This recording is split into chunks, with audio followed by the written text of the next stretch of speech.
नमस्कार, मैं डॉक्टर बिंदु भसीन, सह आचार्य इतिहास विभाग, डूंगर महाविद्यालय बीकानेर। आज मैं द्वितीय वर्ष के विद्यार्थियों को प्रथम प्रश्न पत्र के तुगलक वंश के शासकों की श्रृंखला में फिरोज शाह तुगलक पर अपना व्याख्यान दूंगी। फिरोज ग्यासुद्दीन के भाई रज्जब का पुत्र था। उसकी माँ नैला बीबी एक राजपूत सरदार रणमल की पुत्री थी। इस प्रकार उसकी नसों में कहते हैं हिंदू और मुस्लिम रक्त का सम्मिश्रण था। फिरोज जो था वह अपने भाई मोहम्मद तुगलक की आज्ञा का पालन करता था, इसलिए वह उसका विशेष प्रेम भाजन बन गया था। तो 20 मार्च 1351 ईस्वी को जब मोहम्मद तुगलक थट्टा के निकट विद्रोही तग्गी का पीछा करते हुए इस दुनिया से चल बसा था, शाही सेना में निराशा की भावना व्याप्त हो गई थी। मंगोलों के धावे करने के कारण सुल्तान का शीघ्र चुनाव करना अति आवश्यक हो गया था। इसलिए बहुत अधिक समझाने के बाद फिरोज ने सुल्तान बनना स्वीकार किया था। 23 मार्च 1351 ईस्वी के दिन फिरोज शाह का राज्यारोहण दिल्ली से बहुत दूर थट्टा के शाही शिविर में हुआ था। अगस्त 1351 ईस्वी में फिरोज ने दिल्ली में प्रवेश किया और शासन कार्य प्रारंभ किया। कहते हैं शासन कार्य प्रारंभ किया उसी समय फिरोज के उत्तराधिकार को चुनौतियां मिलनी शुरू हो गई थी, क्योंकि उसे मार्ग में ही सूचना मिल गई थी कि स्वर्गीय सुल्तान के नायब ख्वाजा जहां ने एक लड़के को मोहम्मद तुगलक का पुत्र घोषित कर उसे गद्दी पर बैठा दिया है, जिसे जबकि मोहम्मद तुगलक के कोई पुत्र ही नहीं था। वैसे ख्वाजा यहाँ भी कहते हैं दोषी नहीं था, क्योंकि उसने खाली गद्दी रहना उचित नहीं समझा था और इसलिए एक नाबालिग को गद्दी पर बैठा दिया था। मंत्री की पुरानी राजकीय सेवाओं को देखते हुए सुल्तान ने उसे क्षमा कर दिया था। कहते हैं इसी समय एक और अन्य घटना घटित हुई। कहते हैं मृत सुल्तान की खुदाबंद जादा नामक एक बहन ने फिरोज के प्रति सम्मानपूर्वक व्यवहार करने पर भी अपने पुत्र दावर मलिक को सुल्तान बनाने के लिए उसकी हत्या करने की साजिश की थी। फिरोज को उसकी योजना का पता लग गया था, किंतु उसे केवल इतना ही दंड दिया गया कि उसकी पेंशन घटा दी गई और उसके पति को निर्वासित कर दिया गया, जिसने कि षड्यंत्र में भाग लिया था। अब उसके अगर प्रारंभिक कार्यों पर हम एक नज़र दौड़ाएं तो पता चलता है कि अमीरों और उलेमाओं को जागीर और सम्मान उसने प्रदान किए। जिन लोगों ने मोहम्मद के समय में कष्ट भोगे थे उन्हें आर्थिक सहायता देकर उसने संतुष्ट किया था। दूसरा उसने क्या काम किया कि मृतक सुल्तान की आत्मा की शांति के लिए पीड़ित लोगों से क्षमा पत्र लिखवाकर सुल्तान की कब्र पर रखवा दिए। क्यों? क्योंकि मोहम्मद तुगलक को गाली भरे पत्र जब लिखा करते थे, जनता लिखा करती थी, तो अब सुल्तान की आत्मा की शांति के लिए उसने इस तरह का कदम उठाया। सरकारी ऋण माफ कर दिए, दंडित व्यक्तियों को कारावास से उसने मुक्त भी कर दिया। कहते शासन कार्य चलाने के लिए उसने योग्य व्यक्तियों का भी चयन किया। शासन में सुधार करने के लिए उसने इस तरह से कदम उठाए कि संकीर्ण विचारों का व्यक्ति होने के कारण उसने कहते हैं शासन व्यवस्था इस्लामी कानूनों पर आधारित कर दी और उलेमाओं को प्रशासन में हस्तक्षेप करने का भी अवसर दिया। स्वयं को जनता के केवल मुस्लिम वर्ग का वास्तविक शासक समझा।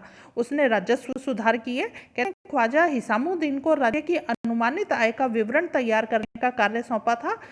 ख्वाजा ने जिसे 6 वर्ष के परिश्रम के बाद 6 करोड़ 85 लाख टंका राज्य की आय निश्चित की थी। Doctor A.L. श्रीवास्तव अपनी किताब दिल्ली सल्तनत में लिखते हैं कि फिरोज ने भूमि की नाप के आधार पर राजस्व निर्धारित करने की वैज्ञानिक प्रणाली त्याग दी थी। इस आधारभूत दोष के बावजूद लगभग सभी स्थायी रूप से भूमि कर निश्चित करना फिरोज की एक महान सफलता थी। सूबेदार पदाधिकारियों से उसने वार्षिक भेंट लेने की प्रथा का भी अंत कर दिया था। उसने अनावश्यक कर समाप्त किए। कहते हैं कुरान के नियमों को ध्यान में रखकर उसने कर निर्धारण किया। अपनी आत्मकथा फतुहाते फिरोजशाही में लिखता है कि फिरोज तुगलक ने कष्टदायक और अनुचित करों जैसे 24 करों को उसने समाप्त कर दिया है। सुल्तान ने आदेश दिया कि यदि जो कोई कर संग्रह करने वाला इन करों का संग्रह करेगा उनको दंड दिया जाएगा, क्योंकि अपार धन कोष की अपेक्षा जनता का सुख अधिक सही है। ऐसा फिरोज तुगलक का मानना था। कौन से वो कर जो थे जो वसूल किए जाते थे? खराज जो कि एक भूमि कर था, जो उपज का 1/10वां भाग लिया जाता था। जकात मुसलमानों से उन उपज का 2.5% वसूल किया जाता था। जजिया हिंदुओं से वसूल किया जाने वाला कर था और खम्स लूट के धन का 1/5वां भाग को कहा जाता था और 4/5वां भाग जो है वो सैनिकों में बांट दिया जाता था। सिंचाई कर उपज का 1/10 भाग लिया जाता था। उसने नहरों का निर्माण किया।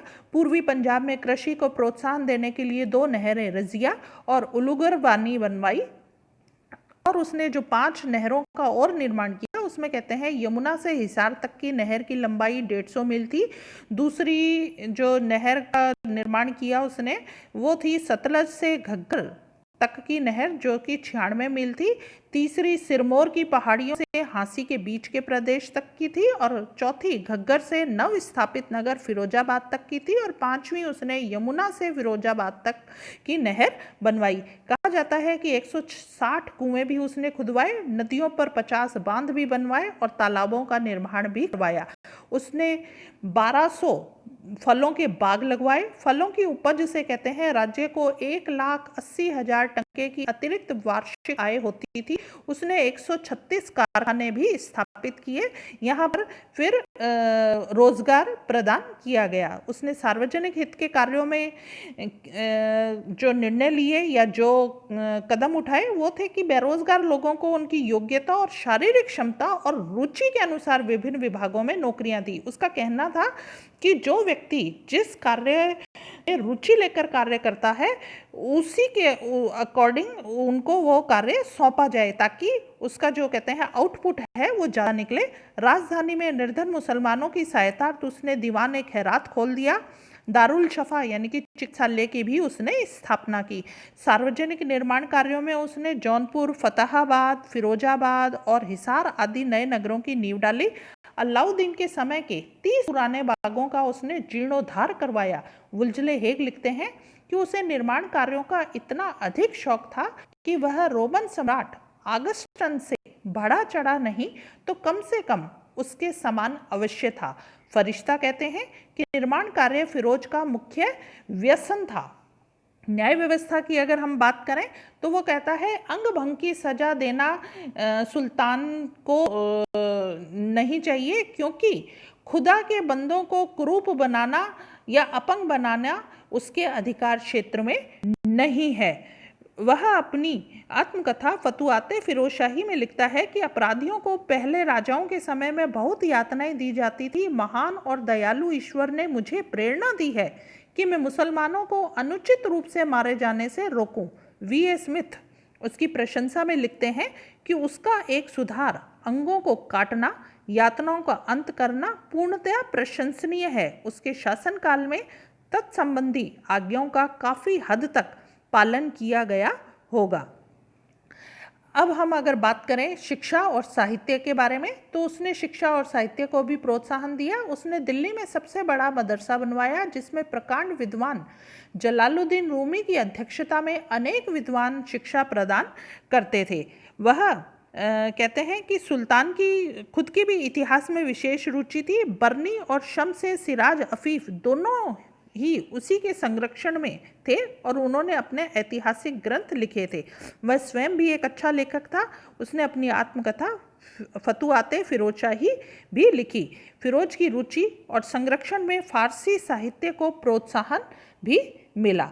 दास प्रथा के बारे में अगर हम बात करें तो वो कहते हैं उसके समय में गुलामों की संख्या 1,80,000 तक पहुंच गई थी और इनकी देखभाल के लिए एक पृथक से विभाग खोला गया था।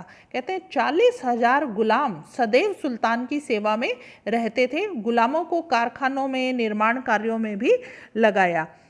शम्स सिराज अफीफ इस बारे में लिखते हैं कि गुलामों की प्राप्ति के लिए सुल्तान बहुत प्रयत्न करता था और उसे बड़ी चिंता रहती थी कि अपने जागीरदारों और अधिकारियों को उसने आज्ञा दे दी थी कि जब कभी लड़ाई में जाओ तो गुलामों को पकड़कर उनमें से अच्छों को छांटकर दरबार में सेवा के लिए भेज दो। अब अगर हम उसकी सैनिक व्यवस्था के बारे में बात करें तो कहा जाता है कि उसने स्थायी सेना रखने की पद्धति को त्याग दिया और नकद वेतन के स्थान पर जागीरें दी जाने लगी। यहाँ कहते हैं कि ये इसका जो कदम था वो गलत साबित हुआ। क्योंकि आगे जाके सल्तनत के पतन के कारणों में एक ये भी मुख्य कारण बन गया था। सैनिक सेवा भी उसने वंशानुगत कर दी थी क्योंकि अगर एक सैनिक की मृत्यु होती है तो उसकी सैनिक की मृत्यु के पश्चात उसका पुत्र उसकी जगह लेगा। अगर पुत्र नहीं है तो दामाद और अगर दामाद नहीं है तो दास और दास नहीं है तो निकट संबंधी। श्रीवास्तव कहते हैं कि सैनिकों को जागीरों के रूप में वेतन दिया जाता था और अस्थायी सैनिकों को राजकोष से नकद वेतन दिया जाता था। बहुसंख्यक सैनिकों को वेतन के बदले विभिन्न प्रदेशों के राजस्व के भाग सौंप दिए जाते थे, जिनका हस्तांतरण हो सकता था। इस प्रथा से बहुत भ्रष्टाचार फैला और सैनिक अनुशासन को भी भारी धक्का लगा था। उसके दोषपूर्ण कार्यों की अगर हम बात करें तो आरपी त्रिपाठी कहते हैं कि इतिहास की विचित्र विडंबना थी कि जिन कारणों से फिरोज लोकप्रिय और सफल शासक हुआ, उन्हीं कारणों से दिल्ली की सल्तनत का भी पतन हो गया। कहते हैं सुल्तान की जो धार्मिक नीति थी या धर्मांधता की नीति थी, उसके बारे में अगर हम कह सकते हैं तो ये उलेमाओं का इसमें प्रभाव बढ़ गया था। सुल्तान ने ब्राह्मणों पर भी जजिया कर लगा दिया था। कहते हैं कि ईश्वरी प्रसाद लिखते हैं कि फिरोज के सुधारों में स्थायित्व नहीं था। इन सुधारों से मुस्लिम शासन तंत्र सुदृढ़ भी नहीं हो सका और न ही हिंदुओं का विश्वास ही राज्य को प्राप्त हो सका। उसने मौलवियों को राजनीति में भाग लेने के अधिकार प्रदान कर दिए थे। इस्लाम धर्म के प्रसार के लिए अनेक उसने मस्जिदों का निर्माण कर दिया था। जिन हिंदुओं ने मुसलमान बनना स्वीकार किया, उन्हें अच्छे पद भी प्रदान कर दिए गए थे। बाकी उसने हिंदुओं पर अत्यधिक अत्याचार किए, मंदिरों को तोड़ा, मूर्तियों को खंडित किया। इस्लाम के विरुद्ध बोलने पर कहता है कठोर दंड दिया जाता था। फिरोज शाह ने जो एक ब्राह्मण को जीवित केवल इसलिए जलवा दिया था कि कहता है कि उसने मुसलमानों को अपना धर्म छोड़ने के लिए कहा था, इसलिए उससे कहा गया कि दंड स्वरूप कि तुम इस्लाम धर्म स्वीकार कर लो, अन्यथा जिंदा जला दिए जाओगे। उसने इस्लाम धर्म स्वीकार नहीं किया तो उसे जिंदा जलवा दिया गया। तो फिरोज शाह ने हिंदुओं के मेलों पर भी प्रतिबंध लगा दिया, मूर्ति पूजा पर भी रोक लगा दी। तो इस तरह से ये धर्मांधता, और कहते हैं कि यह कट्टर सुन्नी मुसलमान था, ये शियाओं से भी नफरत किया करता था।